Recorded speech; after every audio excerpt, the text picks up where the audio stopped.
চোখের পানির নিয়ম, চোখ থেকে বয়ে গালে আস্তে আস্তে শুকায় যায়। অনেক সময় ঠোঁটে লাগে, অনেক সময় বালিশে পড়ে, অনেক সময় টিস্যুর সাথে মুছে যায়। কিন্তু মনে রাখবেন, একটা কারণের চোখের পানি কখনো বিলীন হয় না।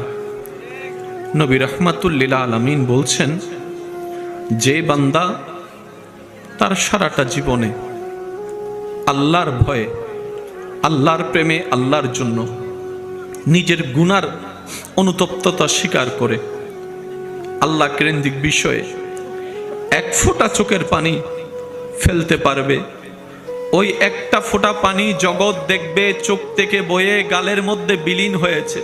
নবী বলে যে না, বিলীন হয় নাই। আল্লাহ তাআলা সেই আশেকের চোখের পানিটাকে জান্নাতের সবুজ বাটিতে সংরক্ষণ করে রাখে। সুবহানাল্লাহ।